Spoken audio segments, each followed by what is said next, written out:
सुना है आपने पूरे देश का भ्रमण किया है। हाँ। क्या सारे देश में गोरे लोग हमारे लोगों को इसी तरह मार रहे हैं? हाँ, मार रहे हैं। तो हमें भी उन्हें मार देना चाहिए ना? नरसिम्हा, अवश्य। तो मुझे आशीर्वाद दीजिए, बेटा। मैं मारूंगा उनको। तुम अकेले कितने अंग्रेजों को मारोगे? 10 को तो खत्म कर ही सकता हूँ। हजारों की सेना है उनकी, वो मार देंगे तुम्हें। तो मर जाऊंगा। मारना मरना महत्व नहीं, महत्व है जीत। जीत के लिए तुम्हें युद्ध करना होगा। युद्ध करने के लिए तुम्हारे लोगों का साथ आवश्यक है। उनका साथ तभी मिलेगा जब तुम वही अग्नि उनके अंदर जला पाओगे जो तुम्हारे हृदय के अंदर है। स्वयं युद्ध बनना होगा।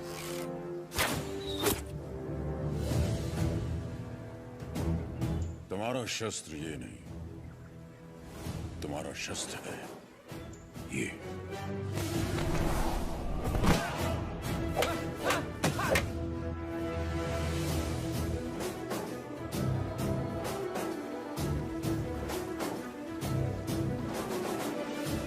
तुम्हें पहले स्वयं पर विजय प्राप्त करनी होगी।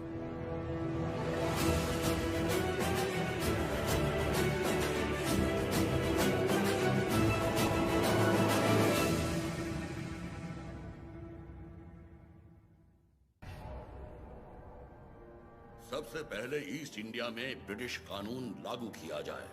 छोटे इलाकों से शुरू करके धीरे धीरे समय के साथ पूरे इंडिया में इसे फैला दिया जाए। मौजूदा टैक्स 300% बढ़ा दिया जाए। और इस तरह ब्रिटिश साम्राज्य ने भारत पर कब्जा कर लिया। वो बड़े अफसर जिनका अकेला मकसद भारत को लूटना था, उन्हें ऊंची कुर्सियों पर बिठाकर हमारे देश भेज दिया गया।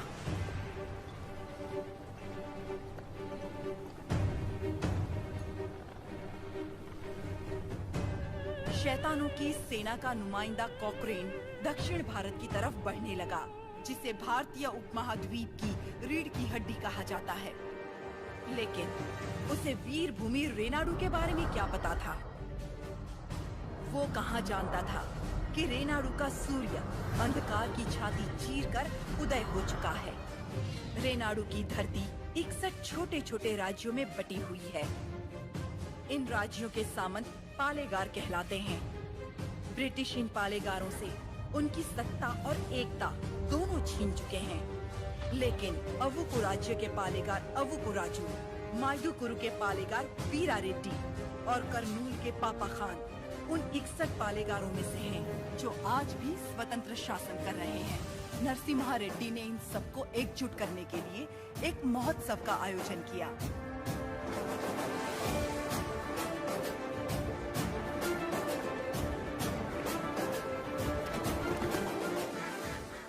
स्वामी, मेरा बेटा नरसिम्हा अंग्रेजों की इच्छा के विरुद्ध ये महोत्सव कर रहा है। क्या वो सफल होगा? नरसिम्हा रेड्डी कोई आम आदमी नहीं है। वो पृथ्वी पर एक लक्ष्य लेकर जन्मा है। एक हाथ में तलवार और दूसरे हाथ में वेद के साथ उसका पालन हुआ। उसे अब कोई नहीं रोक सकता।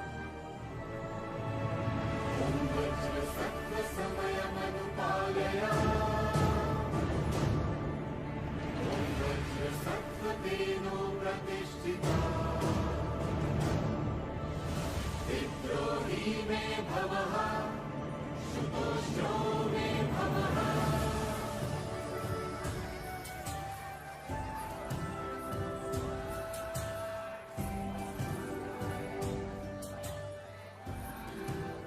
ये तुम्हारे नृत्य का भी समय हो रहा है, जल्दी करना।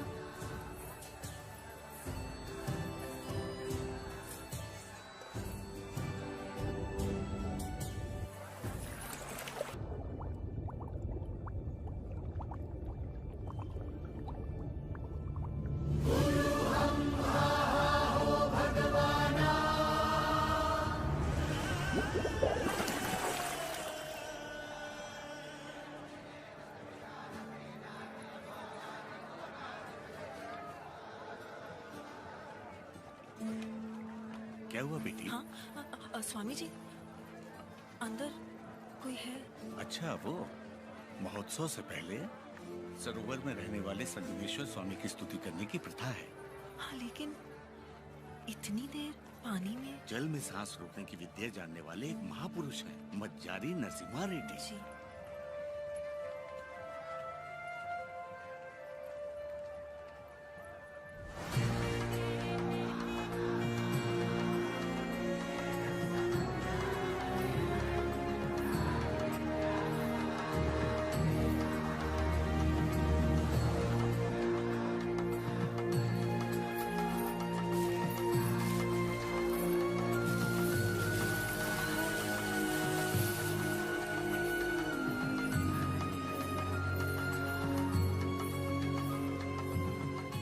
आज कई सालों बाद तुम्हारे लाए हुए वस्त्रों से भगवान का फिर श्रृंगार हो रहा है बाबा खान। ये हमारे भाई नरसिम्हा रेड्डी की महिमा है कि अंग्रेजों का बंद करवाया हुआ ये उत्सव फिर से शुरू हो गया।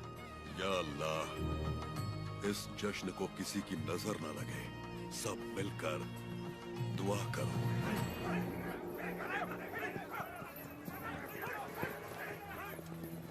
मैं इसे होने नहीं दूंगा। क्या उकराजू, इस मेले की तैयारियां युद्ध स्तर पे हुई हैं। कहां-कहां से लोग मेला देखने आ रहे हैं। होने नहीं दूंगा का क्या मतलब? ये मेला कौन करवा रहा है? नरसिम्हा रेड्डी। इस मेले में योगदान हमारा भी है ना? पर नाम नरसिम्हा रेड्डी का होगा।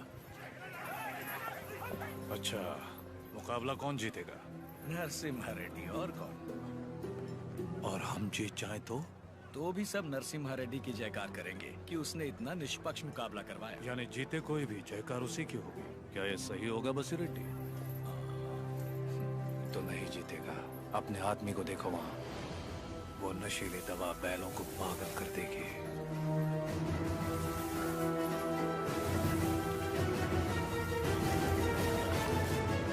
नरसिम्हा रेड्डी हो या फिर भगवान नरसिम्हा ही क्यों ना हो, ये मुकाबला कोई नहीं करवा सकता। बोली रेड्डी, दवा और ज्यादा मिला दो। ये मुकाबला क्या महोत्सव ही नहीं होना चाहिए।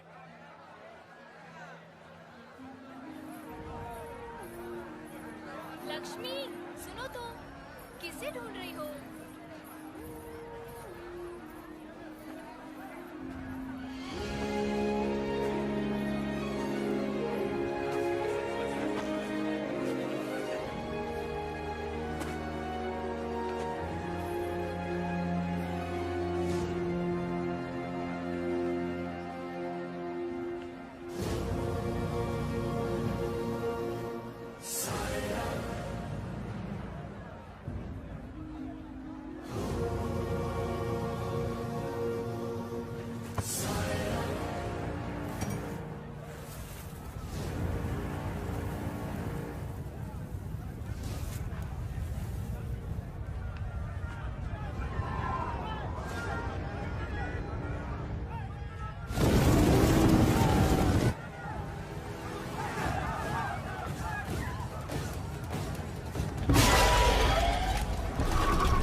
हमारे आदमी ने इसे दवा मिलाते देखा तो सच पता चला।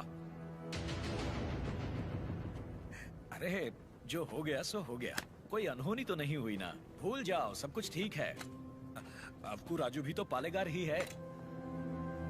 चलो छोड़ो, अब जाओ सब, ये उनकी खानदानी दुश्मनी है, सब जानते हैं। तमाशा खत्म। रुक जाओ।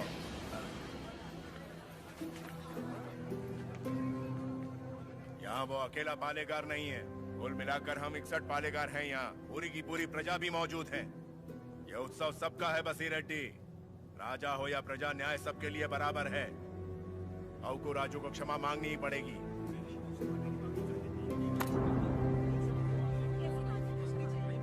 सब चुप क्यों हैं?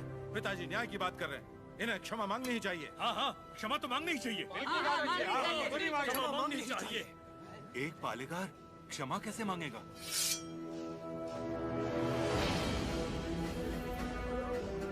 अपना सर काट दूंगा, लेकिन क्षमा नहीं मांगूंगा। अवकू राजू। पापा खान, माना कि अवकू राजू ने अपराध किया है, लेकिन ये पालेगार हैं 70 गांव के।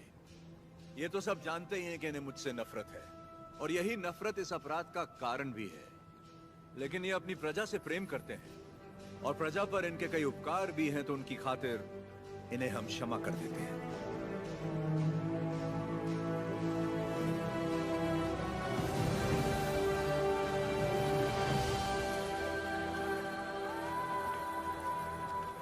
नरसिम्हा रेड्डी, तुम मुझ में अच्छाइयां देखते हो, ये मुझे अच्छा नहीं लगता। ये मेरी ईर्ष्या नहीं, मेरा स्वाभिमान है नरसिम्हा रेड्डी। मेरा भी दिन आएगा नरसिम्हा रेड्डी, उस दिन सर झुकाकर तुम मुझसे क्षमा मांगोगे।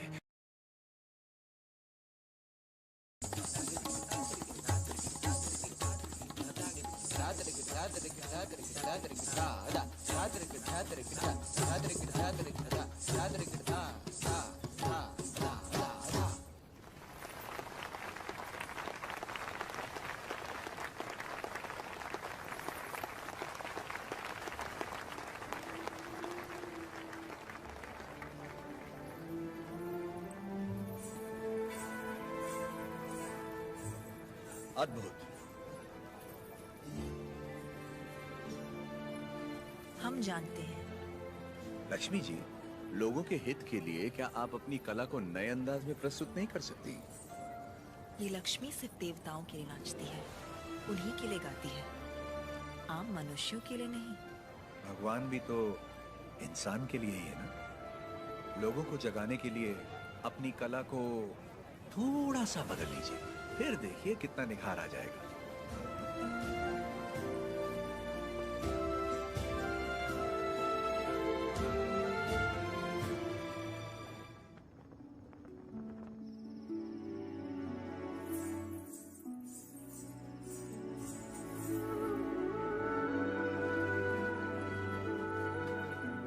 क्या हुआ? अभी भी उनके बारे में सोच रही है? पता नहीं, डरती हूँ मैं कहीं उनकी बातों में खो न जाऊं।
क्षमा क्या? किसी ने जानबूझकर ये आग लगाई। कौन है वो नीच? किसने किया है ये? मैंने लगाई आग।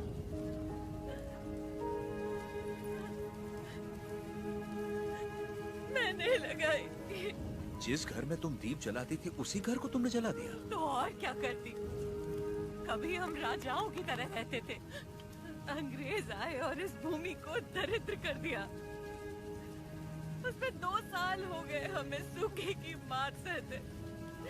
किसी तरह हमने आधी अधूरी फसल उगाई, वो भी अंग्रेज लगान के तौर पर उठा ले गए। अब तक तो मैं किसी तरह बच्चों का पेट पालती रही, लेकिन अब मेरा बेटा चोरी पे उतर आया है।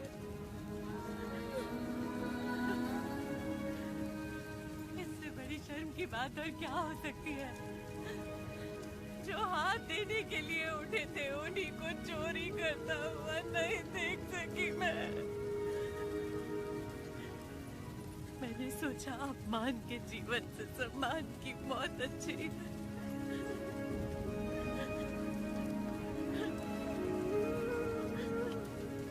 क्या हुआ बेटा? तुम्हें भूख लगी थी? माँ हमें खिलाती और खुद भूखी रहती। मैंने पड़ोसी के घर में खाना देखा तो माँ के लिए ले आया। क्या ये पाप है?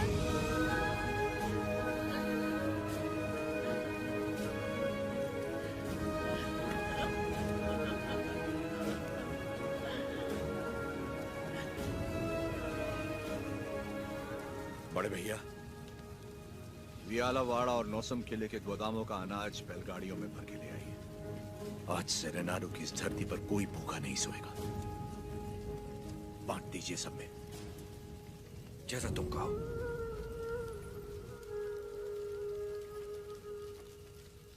चोरी करना पाप होता है बेटा। चोरी मतलब? जो चीज हमारी नहीं उसे हाथ लगाना चोरी है। और हमारी हो तो वो हमारा हक है, उसे नहीं छोड़ना चाहिए।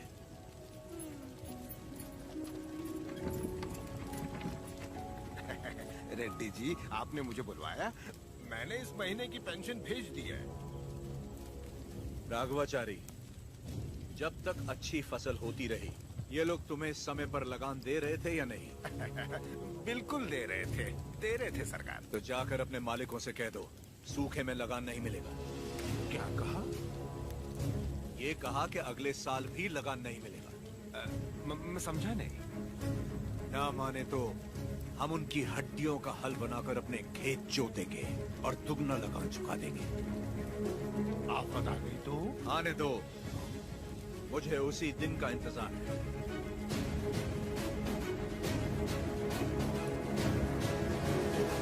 समझ गया। जब तक सूखा पड़ा है अंग्रेजों को लगान देने की कोई जरूरत नहीं है। ये गाड़ियां नरसिम्हा रेड्डी को वापस भेज दो। हमारे गोदाम से अनाज निकालकर प्रजा में बांट दो।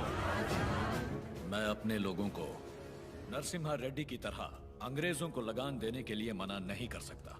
मैं भी नहीं कर सकता। मैं भी नहीं कर सकता। मैं भी नहीं कर सकता। वीरा रेड्डी, एक पालेगार दूसरे पालेगार के इलाके में दखल ना दे। चलिए पिताजी, हमारी जागीर का फैसला हम खुद करेंगे। हम रहेंगे नरसिम्हा रेड्डी के साथ। चलिए।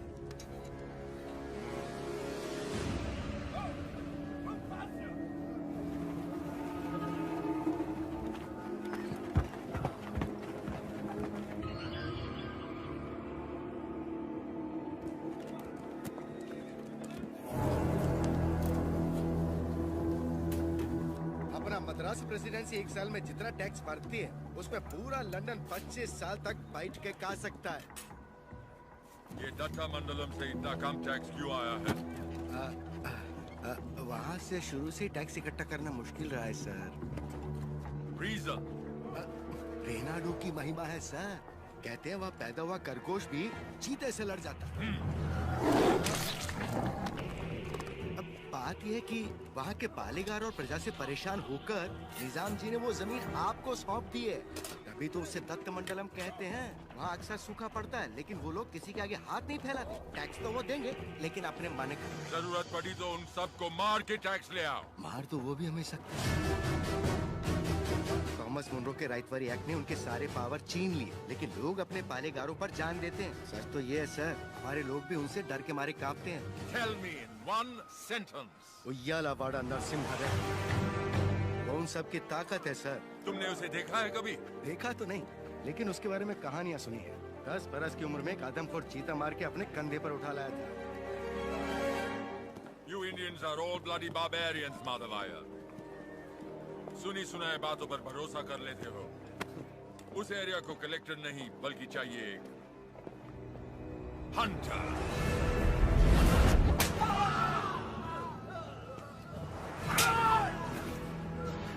गोरा है राजा और काला उसका स्लेव। इस बनारस सिल्क के लिए विक्टोरिया शिप 6 महीने से वेट कर रहा है। हमारे पास रंग नहीं है सरकार। रंग हम तुमको देगा।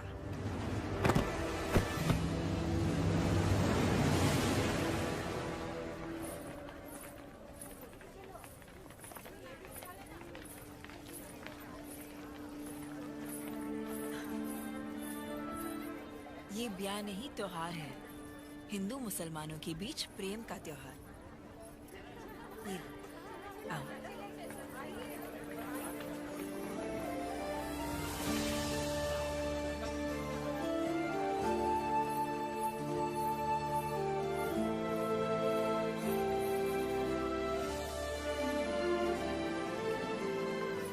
अगर मुझे पता होता आप आ रहे हैं, मैं यहाँ कभी नहीं आती।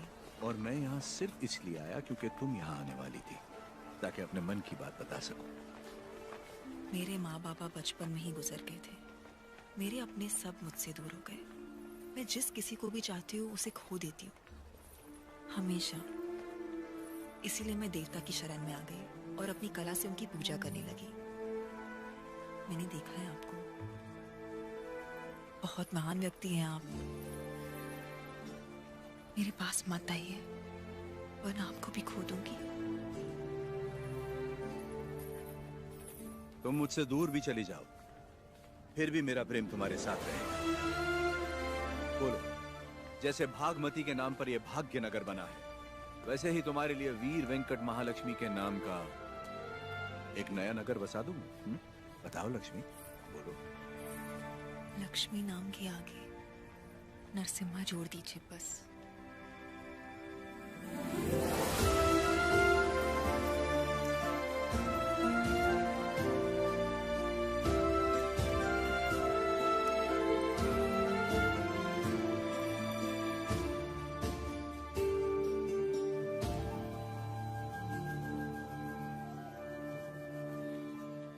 स्वामी, नोसम किले को खबर भेजती है, नरसिम्हा रेड्डी वहाँ भी नहीं है। और आज कार्तिक पूर्णिमा है, उसे टीले पर दीपक जलाना है। उसे याद तो होगा ना? वो हर कार्तिक पूर्णिमा के दिन दिया जलाता आया है, आज भी वही जलाएगा।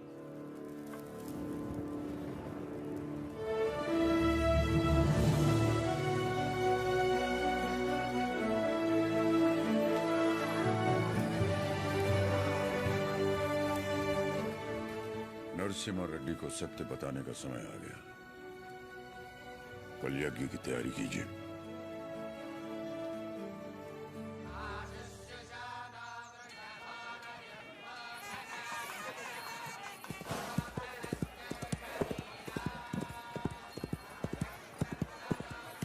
ओ बन्ना, ये सब क्या हो रहा है? कोई यज्ञ होने वाला है, गुरुजी भी आए।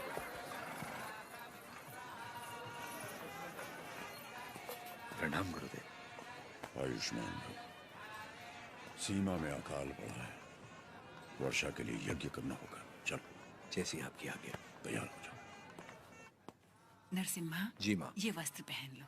ठीक है माँ। बोल ना, आप बोलिए ना। नहीं तू बोल। माँ, हाँ? कुंवारे पुरुषों को तो यज्ञ नहीं करना चाहिए ना, तो फिर मैं कैसे? तुम्हारा विवाह बचपन में हो चुका है, सिद्धमा के साथ हो चुका है नरसिम्हा।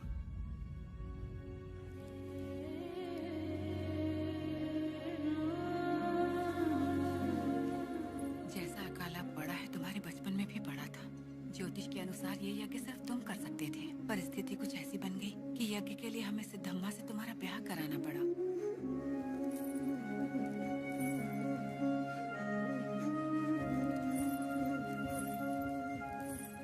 यज्ञ की खातिर हमने ये सब कर तो दिया, फिर पता चला तुम्हारी कुंडली में दोष है। तुम और तुम्हारी पत्नी 24 वर्षों तक एक दूसरे को देख नहीं सकते थे, वरना तुम्हारे प्राण संकट में आ जाते। तो हमें तुम दोनों को अलग करना पड़ा।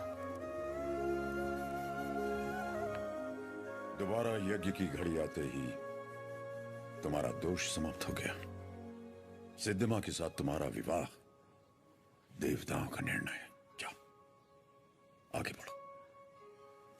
लोगों के अश्रु मिटाने के लिए सिद्धिमा के साथ यज्ञ करो।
लक्ष्मी,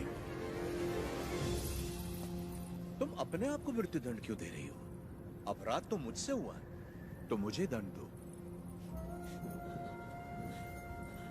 ये सब सहने की ताकत नहीं है मुझ में। ये मेरे साथ ही क्यों होता है? हमारे माता पिता तो ईश्वर चुनता है, अपना सुहाग तो मैं खुद चुन पाती, लेकिन मुझसे ये अधिकार भी छीन लिया गया। कम से कम मेरी मौत तो मुझे चुनने दीजिए। रुको। ईश्वर हर किसी को कला नहीं देता है, और तुम्हारी कला तो लोगों में नई जागृति पैदा कर सकती है। ये कला ना तुम्हारे लिए है ना उस ईश्वर के लिए, ये लोगों में नई प्रेरणा जगाने की।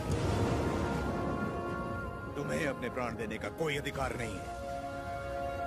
मर के जब हम ईश्वर के पास जाएं तो हमें इस लायक होना चाहिए कि उससे आंखें मिला सके, गर्व से कह सके कि हम मरने से पहले जी भर कर जिए, आखिरी सांस तक जिए। हर जीवन का एक प्रयोजन होना चाहिए, बल्कि हर मृत्यु एक नए जीवन का शुभ आरंभ होना चाहिए।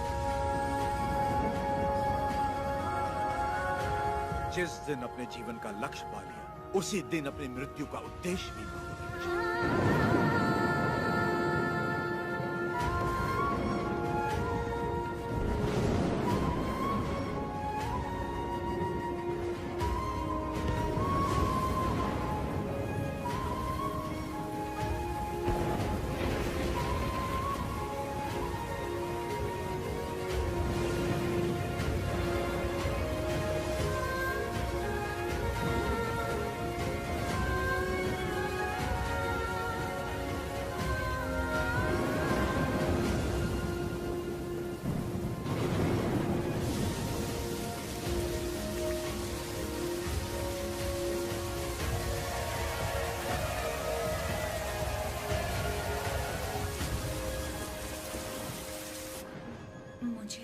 कुछ कहना है, कह सकती हूँ। ये ब्याह आपकी इच्छा से नहीं हुआ है ना? बचपन का ब्याह है, इच्छा अनिच्छा का सवाल ही कहाँ होता है।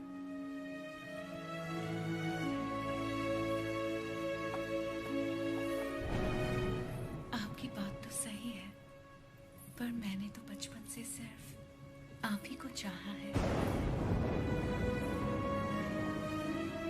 तुम्हें पता था कि हमारा ब्याह हुआ है?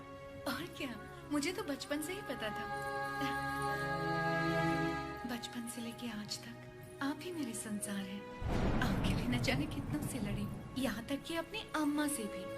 सब कहते थे कि अगर मैंने आपको देखा तो दोष लगेगा, इसलिए आपसे कभी मिल नहीं पाई। आप यकीन नहीं करेंगे, नींद खुलते ही पहले आपके बारे में पूछती थी। आपकी वीरता भरी कहानियां सुनकर बहुत खुश होती थी। हर रोज आप जिस मंदिर जाते थे मैं भी वहीं जाती थी। जैसे आप पूजा करते थे वैसे मैं भी पूजा करती थी। उस दिन उत्सव में जैसे ही मैंने आपको आते हुए देखा, मैं सरोवर की ओर चली गई। मुझे डर था कि अगर आपको पानी में भी देख लिया तो आपको दोष लगेगा। ये 24 साल मैंने कैसे गुजारे सिर्फ मैं ही जानती हूँ। मुझे सिर्फ उस पल का इंतजार था जब आपको जी भर के देख सकूं।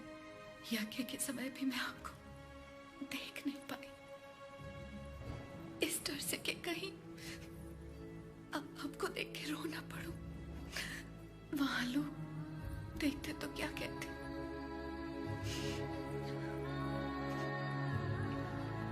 आप कहें तो अब देख लूं।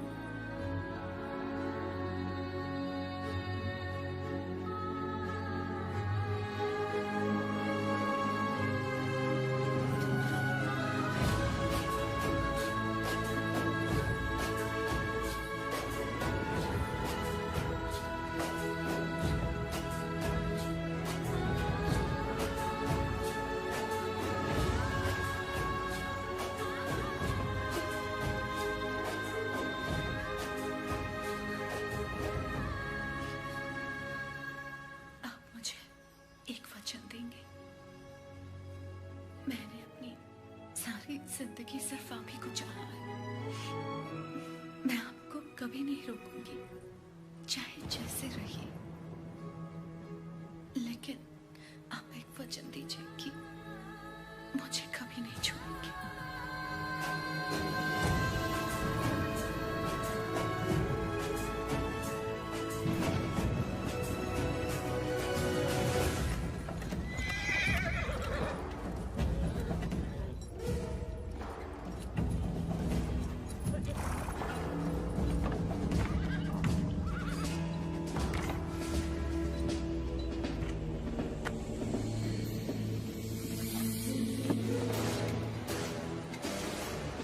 वेलकम टू कोइलकुंटला सरकार।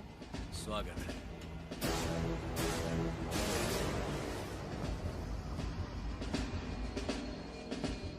ये इलाका बहुत ज्यादा पीसफुल लगता है।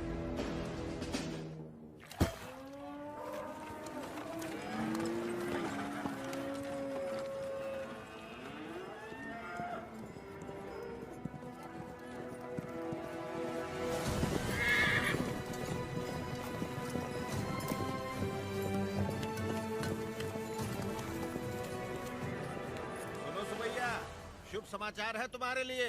अब तुम्हें फसल पर लगान देने की कोई जरूरत नहीं है, बस जमीन पर देना होगा। भेजे में नहीं घुसी बात। अब से फसल पैदा हो या ना हो, जितनी जमीन है उतना लगान देना ही होगा। गया सरकार, हमसे तो फसल का ही लगान नहीं दिया जा रहा। ऐसे में अगर पैदावार ना हुई तो कहां से देंगे लगान? तो फिर कानून के मुताबिक ये जमीनें हमारी। इन मजदूरों को इनकी मेहनत का जो बनता है दे दो राघवाचार्य। जी सरकार। हम मजदूर? सरकार, ये जमीन हमारी माँ है।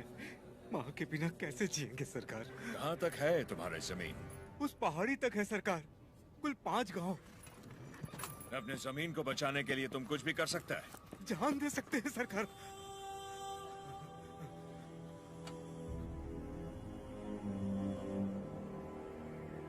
Let's play a game. यहाँ से जितने दूर तुम दौड़ सकता है दौड़ो। जितनी जमीन पर तुम दौड़ गए वो जमीन तुम्हारी हुई। बॉट। हमारा घोड़ा भी तुम्हारे साथ में दौड़ेगा। अगर वो एक कदम भी तुमसे आगे निकला तो वहां से जमीन हमारी हो जाएगी। लेकिन अगर तुम हमारे घोड़े से आगे निकल गए तो वहां से जमीन तुम्हारी। तुम्हें शर्त मंजूर है?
गिर पड़ा।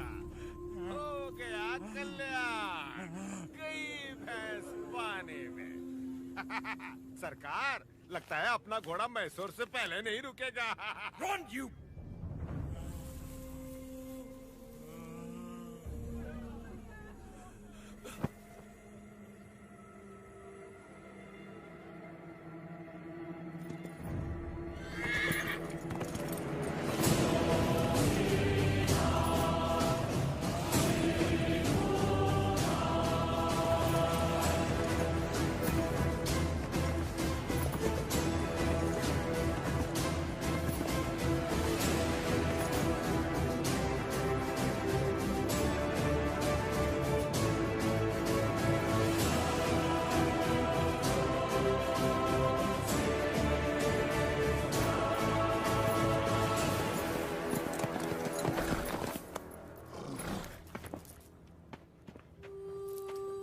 उठो सुबैया, ये लो, आराम से लो।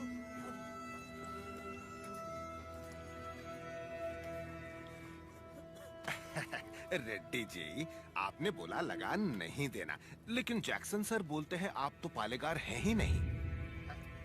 यानी नोसम का आपको गोद लेना नए डलहौजी लॉ के मुताबिक गैर कानूनी है, तो आप इस जमीन के कानूनी वारिस नहीं हुए। मेरी विरासत पे सवाल उठाने वाला तू होता कौन है? मेरे दादा विलायत गए थे तो उनसे तू पैदा हुआ था या तेरा बाप? तू मेरा भाई है, बेटा है, दामाद है कौन तू? शाका, इनकी तरह तू भी मजदूर है। लगान नहीं दिया तो सजा जरूर मिलेगी। क्यों दे तुझे हम लगान? हाँ? बादल तो लगान नहीं मांगते, मिट्टी भी नहीं मांगती, फसल भी नहीं मांगती, तो तू कौन होता है? लगान मांगने वाला?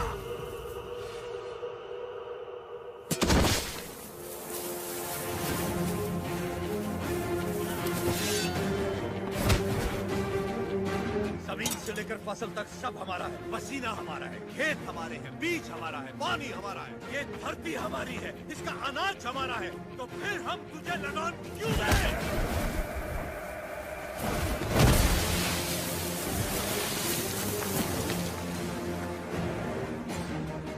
हम इस धरती की संतान हैं, इस मिट्टी पर हक हमारा है, तो फिर हम तुझे लगान क्यों दें?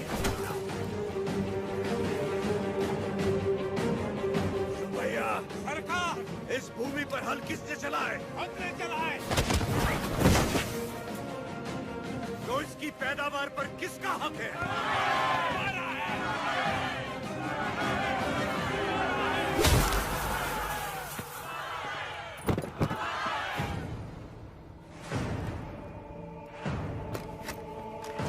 सरकार, रुक जाइए जरा, भीड़ तो देखिए, देखिए चारों तरफ, ये समय ठीक नहीं है।